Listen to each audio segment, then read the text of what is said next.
ஷங்கர், பிரம்மாண்ட இயக்குனர் ஷங்கர், அவர் பார்த்தீங்கன்னா ஒரு படத்தோட ஆடியோ லான்ச்சில், குறிப்பாக ஒரு மெகா ஹிட் எடுத்த ஆடியோ லான்ச்சில் ஒரு ஸ்பீச்சை கொடுத்தாரு. என்ன அப்படின்னா, அந்த படத்தின் பெயரை சொல்கிறோம், சந்திரமுகி படத்தின் வெற்றி விழா. அந்த வெற்றி விழா நடந்துட்டு இருக்கும்போதே பார்த்தீங்கன்னா ஷங்கர் அவர்களும் ரஜினி அவர்களும் முதல் முறையாக இணைய போகிறாங்க அப்படிங்கிற தகவல் எல்லாருக்கும் தெரிஞ்சிருச்சு, அறிவிப்பும் வந்துருச்சு. அப்போது அந்த மேடையில் ஷங்கர் அவர்கள் என்ன பேசுகிறார் அப்படின்னா, எல்லாருக்கும் கனவு பெரிய ஹீரோக்களை வச்சு எடுக்கணும் அப்படின்னு தான். எம்ஜிஆரையும் சிவாஜியும் இயக்கிற வாய்ப்பு எனக்கு கிடைக்கல, ஏன்னா அவங்க முந்தைய தலைமுறைகள். ஆனால் இந்த தலைமுறைக்கு 2 ஐக்கான்கள்னால், ஒன்று உலகநாயகன் கமலஹாசன், இன்னொருத்தர் சூப்பர் ஸ்டார் ரஜினிகாந்த். நான் ஏற்கனவே கமல் சாரை வச்சு இந்தியன்கிற ஒரு மிகப்பெரிய படத்தை எடுத்துட்டேன்.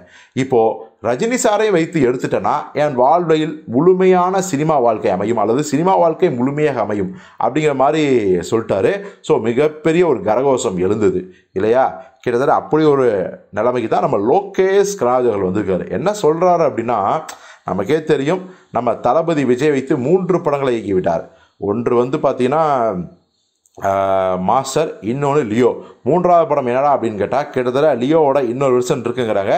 அது பார்த்தீங்கன்னா பின்னாடி தான் இன்னொரு படம் பண்ண போகிறாரு. அதனால் 3 படம் நம்ம சேர்த்தியே சொல்லிட்டோம்னு வச்சுங்களேன். ஏன்னா எப்படி பார்த்தாலும் விஜயர்கள் லோகேஷ் கூட இன்னொரு படம் பண்ணியே தீர்வார்.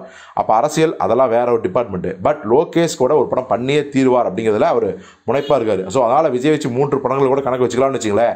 அப்படியே இல்லைனாலும் பரவாயில்ல, 2 படங்கள் கன்ஃபார்ம் முடிஞ்சிருச்சு. லியோ மாஸ்டர் விட்டுருங்க. ஆனால் இப்போது உலகநாயகன் கமலஹாசனை வைத்து விக்ரம் 2வையும் நம்ம சூப்பர் ஸ்டார் ரஜினிகாந்தை வச்சு கூலி படத்தையும் இயக்கிவிட்டார். ஸோ ஒரு பக்கம் கமல், ரஜினி, விஜய் 3 ஹீரோக்கள் இயக்கிட்டார். இப்போ 4 ஹீரோக்கள் தான் நம்ம வழக்கமாகவே சொல்கிறது, ரஜினி, கமல், விஜய், அஜித் அப்படிங்கிற. இப்போ லோகேயும் அதான் சொல்லிக்காரு, நான் இந்த 3 பேரை இயக்கிட்டேன். ஸோ அஜித் சாரை வச்சு இயக்கிட்டா என் வாழ்வில் சினிமா வாழ்க்கை முழுமை அடையும் அப்படின்னு சொல்லியிருக்காரு.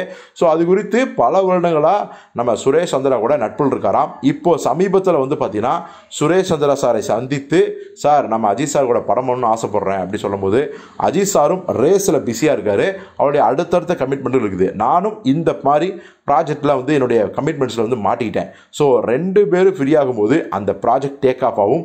அஜித் சாரோட அந்த ஒரு ஆங்கிரி மேன் அந்த முகம் என் கதைகளில் எப்படி இருக்குங்கிற ஆர்வம் எனக்கே இருக்குது. ஸோ கன்ஃபார்ம் கூடிய விரைவில் அஜித் சாரை வச்சு நான் படம் இயக்குவேன் அப்படின்னு லோகேஷ் கனகராஜ் சொல்லிட்டாரு. ஸோ இது குறித்து நீங்கள் என்ன நினைக்கிறீங்க அப்படிங்கிறத கமெண்ட்டில் சொல்லுங்கள்.